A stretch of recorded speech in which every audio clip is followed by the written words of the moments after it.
semuanya.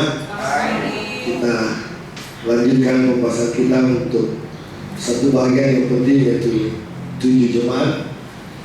Kemarin kita sudah lihat ada 4 jemaat, dan hari ini kita akan lanjutkan dengan 3 jemaat.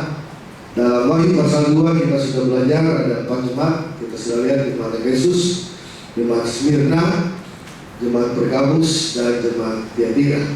Dan hari ini kita akan belajar bagaimana kita akan melihat jemaat Sardis, Philadelphia, dan Laodikia.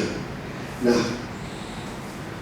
kalau kita melihat surat kepada 7 jemaat yang ada di Sardis, Philadelphia, dan Laodikia, kita boleh membuat itu menjadi 3 bahagian.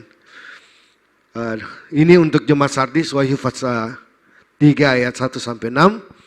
Kemudian untuk Philadelphia, Wahyu pasal 3 ayat 7-13. Dan untuk Laodikia, Wahyu pasal 14 sampai Wahyu pasal 3 ayat 14 sampai 22.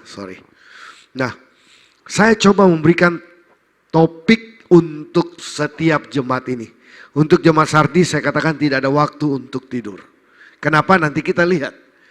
Kemudian untuk jemaat Philadelphia, kita lihat di situ ada satu judul, satu kebijaksanaan pintu terbuka. Dan untuk jemaat Laodikia, kita ambil dengan satu tema, seluruhnya atau tidak sama sekali. Nah, mari kita lihat. Pekabaran kepada ke-7 jemaat menunjukkan bahwa sepanjang sejarah kemunduran rohani yang meningkat di kalangan mereka yang mengaku umat Kristen, diikuti oleh kemajuan rohani yang meningkat pula. Dengan kata lain, kalau kita belajar 7 jemaat, ada jemaat-jemaat yang punya kerohanian mundur, tapi diikuti juga dengan apa? Ada umat-umat Tuhan yang punya kerohanian bagaimana? Meningkat. Nah, kita lihat di jemaat Efesus.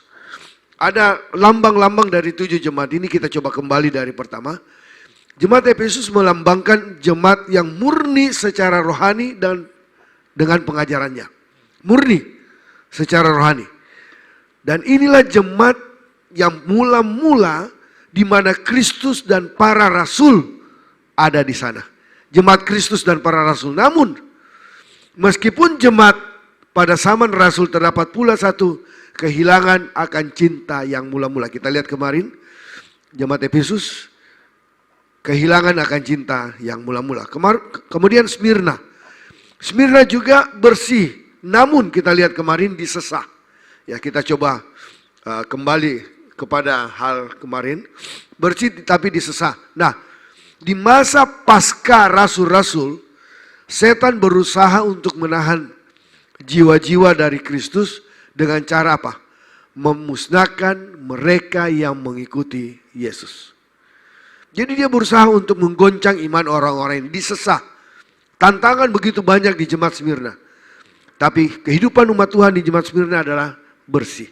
Makanya kemarin kita belajar jemaat mana yang tidak ada celah. Kita lihat di situ, tidak ada celah. Nah, kemudian Pergamus. Nah, Pergamus ini melanjutkan kehidupan jemaat Smyrna, tetapi mengizinkan fakta kebenaran itu diputarбалikan, memutarбалikan ajaran, terjadi terjadi standar Kristen yang apa? Mundur. Ada mundurnya standar Kristen di Pergamus. Nah, titik yang rendah adalah jemaat Tiatira. Titik terendah jemaat Tiatira, karena pada saat inilah, pada abad pertengahan yang ada di jemaat Tiatira, kegelapan, kesalahan di dalam pengajaran telah begitu menggoncang. Dan disitulah muncul apa? Muncul apa di situ? Kepausan. Nah, kemudian jemaat Sardis. Jemaat Sardis, jemaat masa reformasi dan pasca reformasi.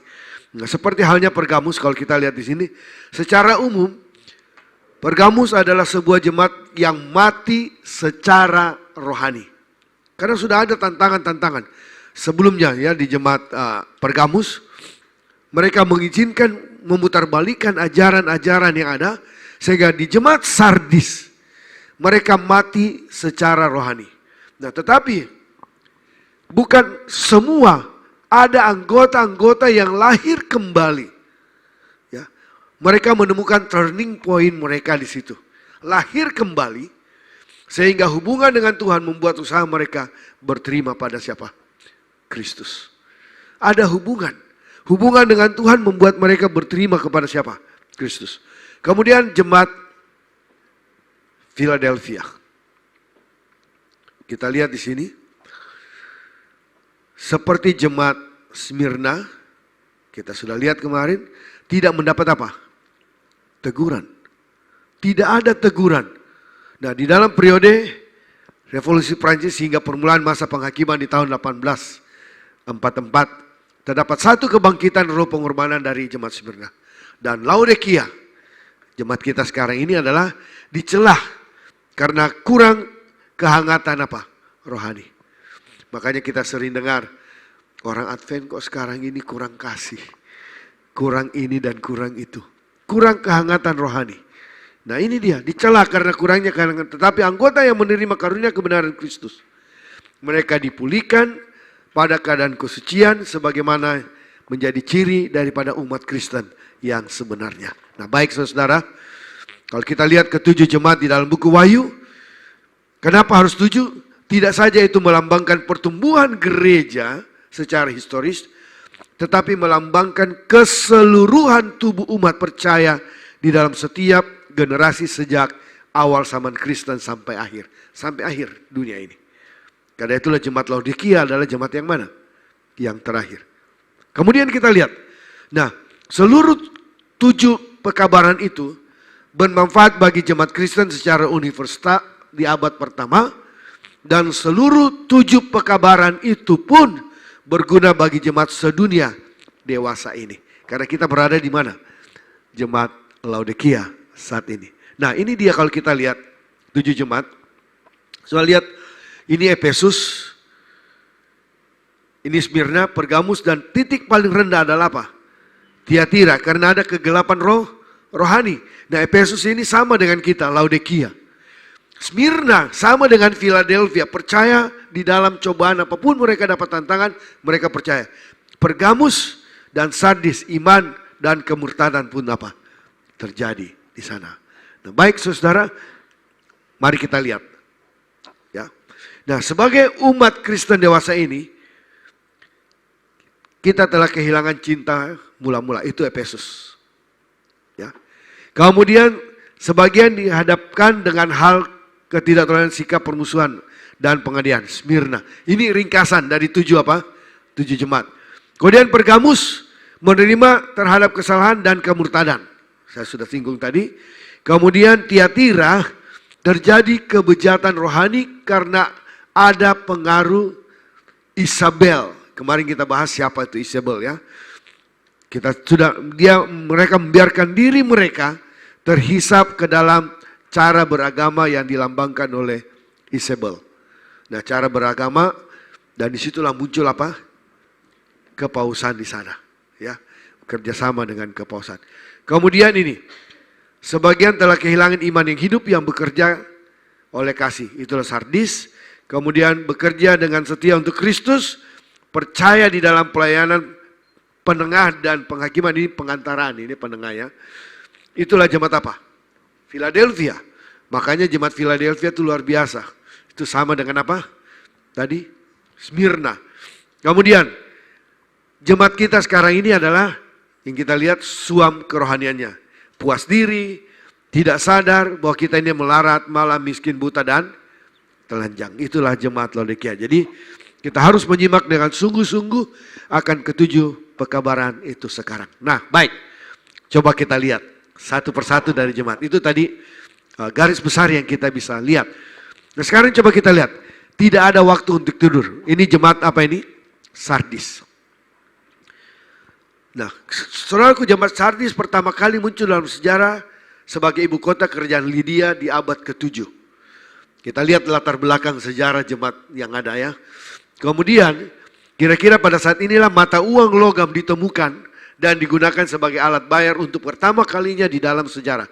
Ini dari SDA Bible Commentary, volume 7 halaman 97. Kita bisa lihat di situ. Kemudian kota Sardis Pada zaman Yohanes masih dalam proses pemugaran. Nah, kenapa dipugar? Karena sudah dihancurkan oleh gempa bumi dalam tahun ke-17 Masehi. Jadi itu masih di dalam pemugaran. Kemudian kebesaran kota ini tampaknya telah hilang ketika Yohanes mengingatkan masyarakat Kristen bahwa jemaat mereka mempunyai nama, mempunyai reputasi sebenarnya karena masih tetap hidup meskipun dalam kenyataannya sudah apa? Mati. Saya tidak tahu apakah kita sekarang masih seperti hidup kerohanian tapi sudah mati. Banyak umat Tuhan seperti itu, punya KTP Kristen, tapi apalagi Kristen Advent, tapi tidak pernah datang ke gereja hari Sabat. Ini kelihatan hidup tapi sudah apa? Sudah mati kerohanian ini. Ataupun datang ke gereja hari Sabat hanya gereja, sekedar gereja, dan tidak melakukan apa-apa. Setelah hari Sabat pulang selesai, mereka melakukan sesuatu yang seperti biasanya. Nah, ini jadi tantangan. Jadi saudara lihat di sini. Nah, jemaat ini kenapa dibilang hidup tetapi mati? Lesu. Tidak hidup dan tidak ada kasih. Lesu. Saudara lihat banyak jemaat sekarang ini juga lesu. Saya katakan tadi, kita boleh belajar dari 7 jemaat ini aplikasinya. Ya, ini lesu. Tidak hidup dan tidak ada kasih. Memiliki bentuk namun kurang apa? Kuasa. Saya kemarin waktu siapkan bahan ini, saya coba pikir, kenapa saya sempat berhenti di sini. Kenapa kita seperti tidak ada kuasa gereja kita. Sedangkan gereja lain seperti punya apa? Kuasa. Kenapa kita katakan kita lesu? Coba lihat. Saya coba perhatikan kalau Kamis malam di bawah atau hari Minggu. Luar biasa orang-orang muda. Tapi kita bagaimana? Datang ke Rabu malam aja susah banget. Lesu saudara-saudara. Dan ini tantangan. Belum lagi masuk ke Laodikia nanti. Lebih keras lagi teguran itu. Nah, anggota-anggota di jemaat Sardis saudaraku dipuja sebagai hidup dalam kerohanian. Tapi mereka kekurangan iman yang hidup. Bisa saja kita seperti itu. Karena itu perbuatan mereka tidak berterima bagi Allah. Nah, kemudian apa lagi? Jemaat Sardis telah menjadi malas dan lesu menunjukkan suatu rasa puas diri yang berbahaya. Satu kematian rohani. Kristus tidak lagi berdiam di dalam hati anggota-anggotanya. Iman mereka adalah iman yang mati yang mana Kristus tidak dapat terima. Tidak heran Yakobus menulis dalam Yakobus pasal 2 ayat 20 katakan iman tanpa perbuatan adalah iman yang apa? Mati. Iman yang kosong. Bukan berarti kita diselamatkan karena perbuatan. Tidak. Tapi iman yang benar adalah iman yang melakukan apa yang Tuhan katakan. Karena kita menerima karunia itu dengan tangan apa? Tangan iman. Karunia keselamatan kita terima dengan tangan iman. Dan iman yang benar adalah iman yang melakukan. Tetapi jemaat Sardis tidak melakukan itu. Makanya mereka puas diri, malas, lesu. Mati rohani jemaat Sardis. Nah saudara, Tuhan mau kita hidup sempurna. Ya, dikatakan kalau saudara lihat dalam Wahyu pasal 3 ayat 2. Tidak satupun dari pekerjaanmu aku dapati sempurna di hadapan Allahku. Kata sempurna di situ. Tidak satupun dari pekerjaan aku dapati sempurna di hadapan Allahku. Apa kata sempurna ini? Kata sempurna berarti memenuhi, mengisi dengan lengkap, menyelesaikan sesuatu yang telah dimulai dan mengakhiri dengan baik. Itu kata sempurna. Nah, Yesus dapat berkata tentang umat yang ada di Sardis. Saudara lihat ini ayat 2 tadi. Tidak satu pun dari perkataanmu aku dapati sempurna di hadapan Allahku. Nah, saudara, kenapa? Sebab mereka telah kehilangan hubungan kelahiran baru dengan Dia. Mereka secara rohani mati. Di ayat pertama kita lihat. Saudara, kita kehilangan hubungan, kita kehilangan kontak dengan Tuhan. Dan secara rohani kita mati kalau kehilangan kontak dengan siapa? Tuhan.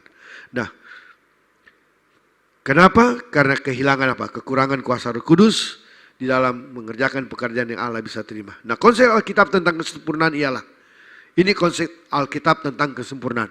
Efesus 4 ayat 13, Kita harus hidup serupa dengan apa? Kristus. Sama dengan Kristus. Nah, kapan dosa ketidaksempurnaan itu? Tuhan menuntut kita sempurna. Kapankah dosa ketidaksempurnaan itu? Bukan semua ketidaksempurnaan diperhitungkan Allah sebagai dosa. Perhatikan itu. Bukan semua ketidaksempurnaan diperhitungkan Allah sebagai dosa. Nah, perbuatan-perbuatan tidak sempurna dari manusia tidak dianggap sebagai dosa sampai manusia ini telah menerima terang dari Yesus. Contoh sempurna. Kalau ada anak kecil, ya, dia tahu hanya seperti bayi, contohnya anak-anak kecil, pemuda, dan kita orang dewasa, pengetahuan kita itu apa? Berbeda, tidak sama. Yang dituntut dari kita adalah apa yang kita tahu, kita harus lakukan. Yakobus 4 ayat berapa? 17. Jika seorang tahu bagaimana dia berbuat baik atau melakukan sesuatu itu, tidak lakukan, dia adalah apa? Berdosa. Nah, apa artinya di kesempurnaan di bagaimana ini, Bu Afular? Ya.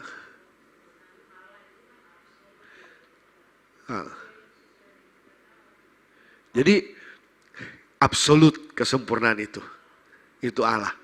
Tapi bagi kita adalah apa yang kita tahu harus kita apa? Kita lakukan. Dan Tuhan menuntut itu. Dan Paulus mengajarkan dalam Roma 14 ayat 23 dikatakan, dan segala sesuatu yang tidak berdasarkan iman adalah apa? Dosa. Jadi makin banyak kita tahu, makin banyak dituntut untuk melaksanakan apa yang kita tahu. Itulah kesempurnaan. Nah, saudaraku, Kristus menyempurnakan ketidaksempurnaan itu. Makanya di atas dikatakan bukan semua ketidaksempurnaan diperhitungkan sebagai apa? Dosa. Kenapa? Karena Kristus yang akan menyempurnakan ketidaksempurnaan. Tetapi dia tidak akan menerima mereka yang mengaku mempunyai iman di dalam dia, namun tidak setia terhadap apa? Perintah Bapaknya. Jadi kalau kita tahu, kita tidak lakukan, nah ini dia tidak akan menerima mereka yang mengaku punya iman tapi tidak apa? Tidak melakukan. Kecuali kita tidak tahu. Bagaimana saya mau vonis Heti? Heti, kenapa kamu lakukan ini? Dia nggak tahu. Contoh. Ya, dia nggak tahu. Kalau dia sudah saya kasih tahu, contohnya dia sudah tahu dan tidak lakukan, nah kita bisa apa? Menuntut. Itulah Tuhan. Tuhan minta kesempurnaan seperti itu. Baik, Allah mengharapkan umatnya di akhir zaman menerima karunia kemenangan. Lihat ayat 4 dan 5. Ada beberapa orang yang tidak mencemarkan pakaiannya. Mereka akan berjalan dengan aku dalam pakaian putih karena mereka adalah layak untuk itu. Kemudian kalau dia katakan ayat 5, aku tidak akan menghapus namanya dari kitab kehidupan. Melainkan aku akan mengaku namanya di hadapan Bapakku, di hadapan para malaikatnya. Saudara lihat ini luar biasa. Jadi ada sebagian anggota di jemaat Sardis pekerjaannya berterima bagi Allah. Kenapa? Karena mereka membiarkan Roh Kudus tinggal di hati mereka. Kemudian kalau kita lihat, kehendak Kristus adalah agar setiap orang mau menjadi contoh bagi apa? Para pemenang di Sardis. Nah inilah janjinya, ayat 5. Barang siapa menang, ia akan dikenakan apa? Pakaian putih, yang demikian aku tidak akan menghapus namanya dari kitab kehidupan. Ini janji bagi pemenang yang ada di jemaat apa? Di jemaat mana? Sardis. Baik, kita masuk ke bagian berikut. Kalau sudah lihat ini, inilah intinya, ya.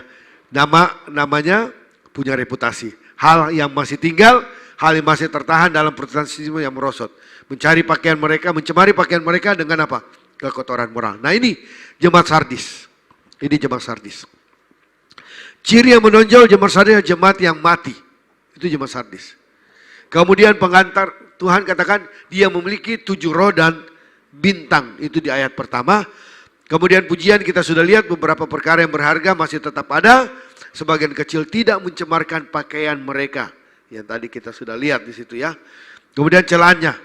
Anggota jemaat mempunyai nama sebagai masih hidup secara rohani, tapi sebenarnya sudah mati. Pekerjaan mereka tidaklah sempurna di dalam pemenangan Allah. Pahalanya berpakaian jubah putih, namun mereka tidak dihapuskan dari buku Al-Hayat atau buku kehidupan. Baik. Nah, kemudian bagian kedua pada pasal 3 ini adalah jemaat Philadelphia, jemaat ke-6. Nah, kalau kita lihat latar belakang sejarah jemaat Philadelphia, saudaraku, Philadelphia merupakan kota termuda dari ke-7 kota terhadap mana surat-surat dalam kitab Wahyu ditujukan. Itu Philadelphia. Kemudian didirikan sekitar tahun 150 SM di bawah kekuasaan, nah ini kita lihat namanya muncul dari sini. Di bawah kekuasaan Raja Attilus II Philadelphus. Attilus II Philadelphus dari Pergamus dan mendapat nama Philadelphia yang artinya kasih persaudaraan. Itu latar belakang sejarah dari jemaat Philadelphia. Dan Philadelphia sama halnya dengan Smyrna, tetap menjadi bagian sebagai kota apa? Kristen. Smyrna dan Philadelphia tetap memelihara tabiat kekristenan. Dan juga mayoritas jumlah penduduk Kristen lebih lama dari kota-kota lain ada di Asia Kecil. Jemaatnya murni dan tidak bercacat pada masa Yohanes. SDA Bible Commentary Jilid 7 halaman 99 sampai halaman 100. Ini latar belakang sejarah dari Philadelphia. Nah, kita lihat Philadelphia dalam Wahyu pasal 3 ayat 17. Kalau sudah lihat di situ ada kata kunci Daud ayat yang ke-7. Ya. Inilah firman dari kudus yang kudus yang benar yang memegang kunci Daud. Nah, apa itu kunci Daud? Kunci Daud kalau kita lihat ayat ini menerapkan nubuatan Nabi Yesaya tentang Eliakim pada Kristus yang ada dalam Yesaya pasal 22 ayat 20 sampai 22. Nah, Eliakim telah ditunjuk menguasai seisi rumah Daud, ya, sebagai seperti apa? Tampak dari fakta bahwa kepadanya diberikan kunci rumah Daud. Dan pemilikan Kristus akan kunci itu melambangkan wewenang atas jemaat. Jadi kunci Daud, dia mendapatkan wewenang atas apa? Jemaat, kepemilikan Kristus. Jadi wewenang atas jemaat, atas maksud ilahi yang harus dicapai melalui jemaat itu. Jadi ada wewenang yang diberikan kepadanya. Kemudian kita lihat, tidak ada yang dapat menutup. Kalau saudara baca seterusnya, dia membuka, tidak ada yang dapat menutup. Apabila menutup, tidak ada yang dapat apa? Membuka. Apa itu? Tidak ada manusia pun yang dapat mencegah Kristus melaksanakan pekerjaannya di bilik yang maha suci. Nanti kita akan lihat bagaimana buka dan tutup. Perbedaan pintu terbuka dan pintu tertutup. Nah, ini masa pencobaan. Kemudian saudara lihat di situ ada kata masa pencobaan juga. Ini satu masa ujian besar yang menolak kedatangan yang kedua kali, bukan satu jangka waktu tertentu. Nah, sebuah tiang di dalam Ka'bah, kalau saudara lihat di situ, ada tiang di dalam Ka'bah. Itu artinya orang-orang yang menang akan mendapat tempat yang penting di hadirat Allah. Nah, mari kita lihat.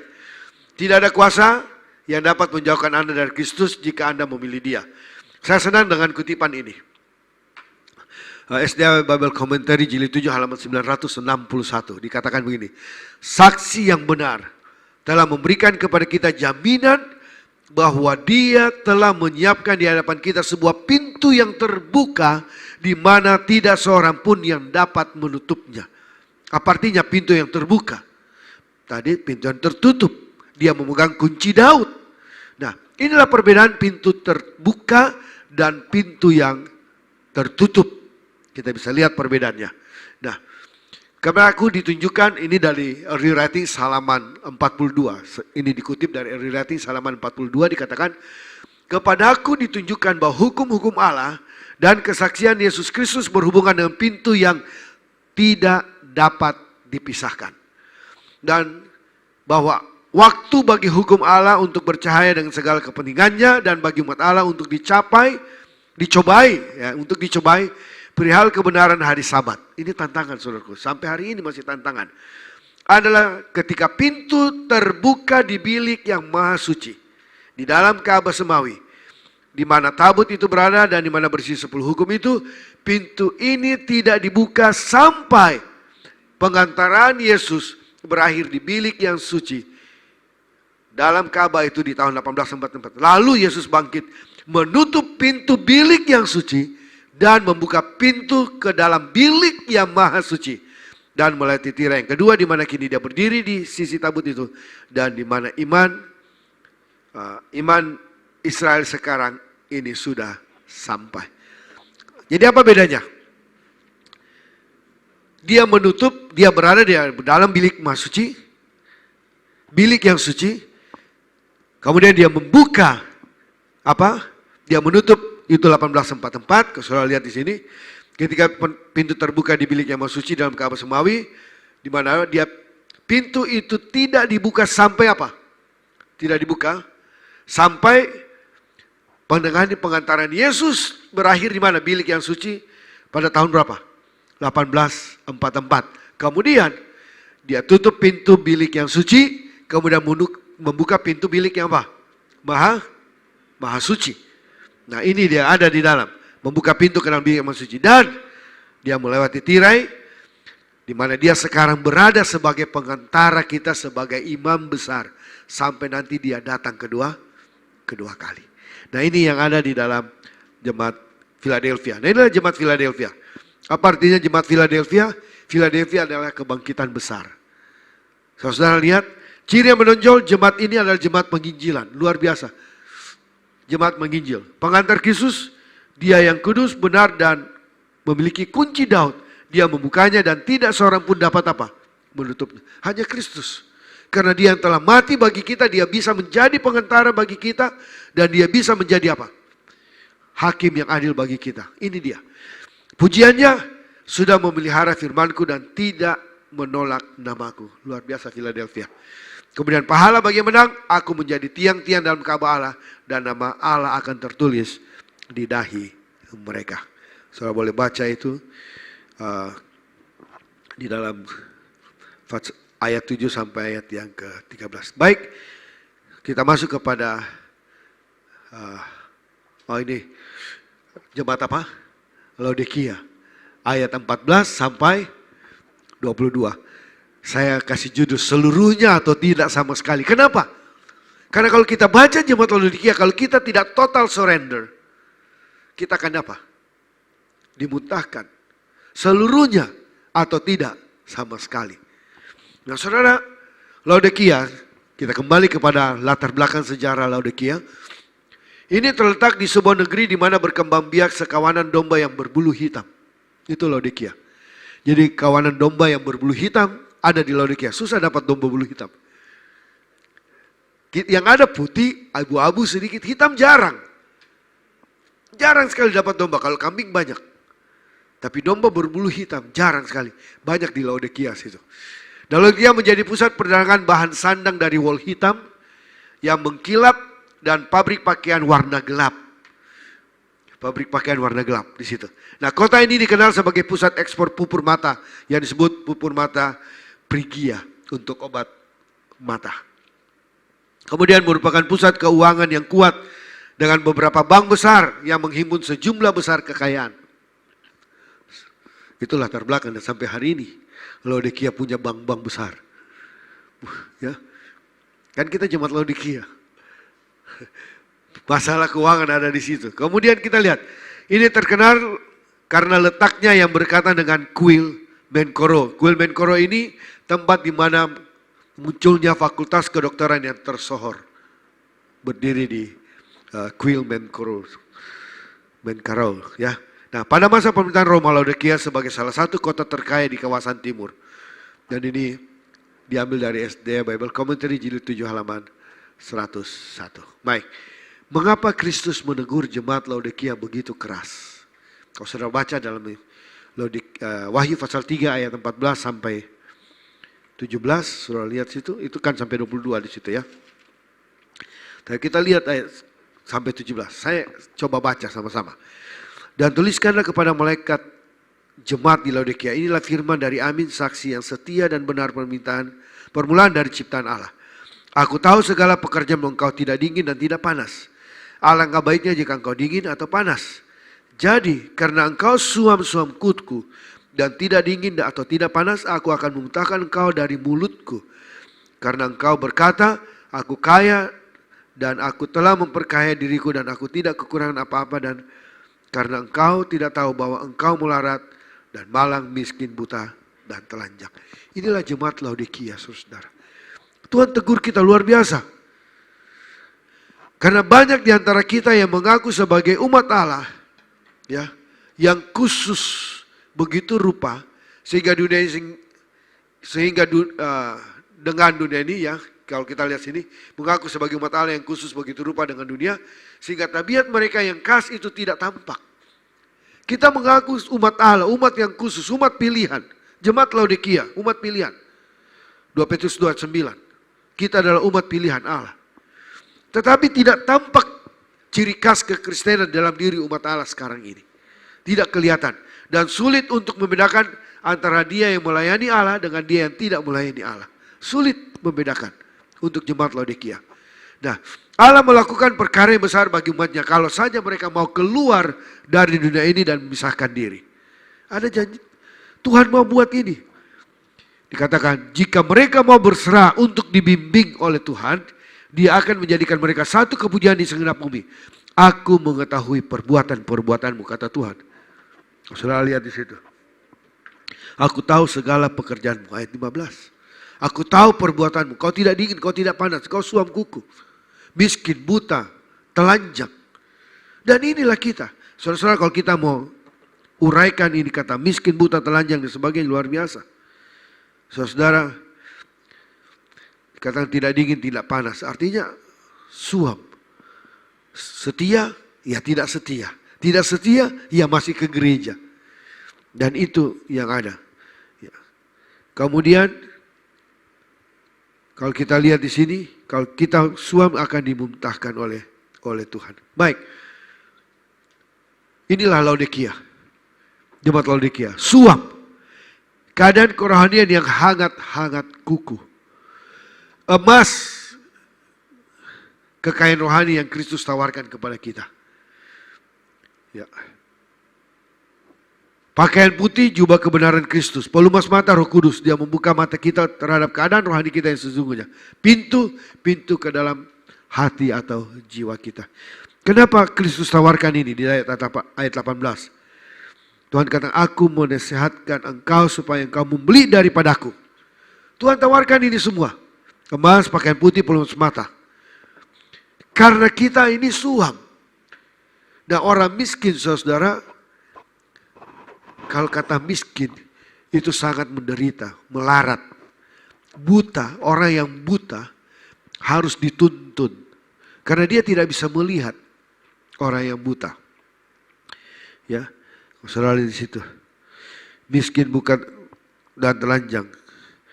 Telanjang, kalau orang telanjang kelihatan sampai apa? Seluruhnya. Memalukan.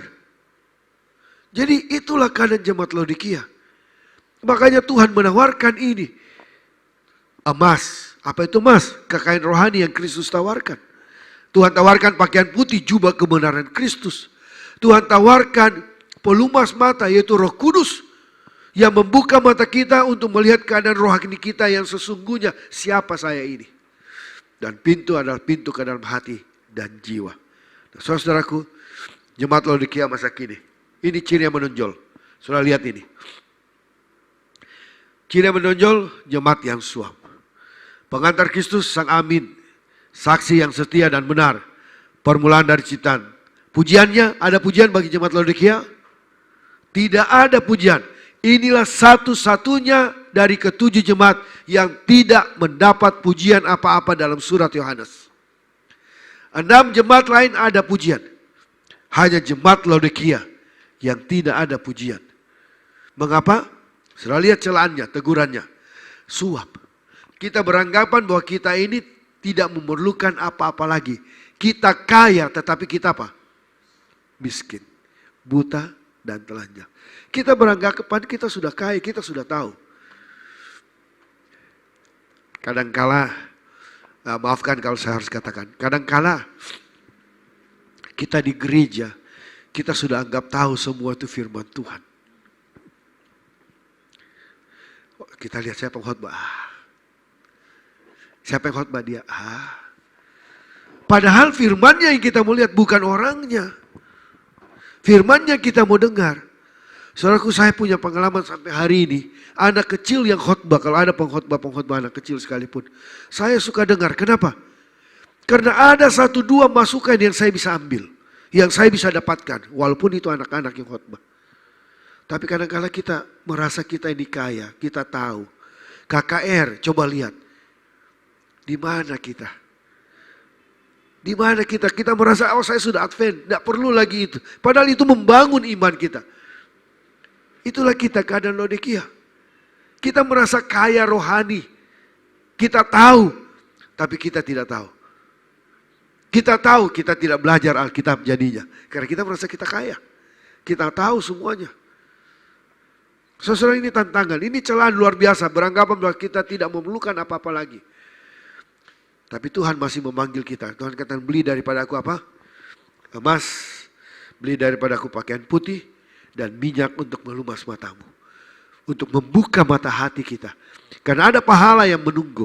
Apa pahalanya? Bagi yang menang, akan duduk bersama aku pada tahtaku.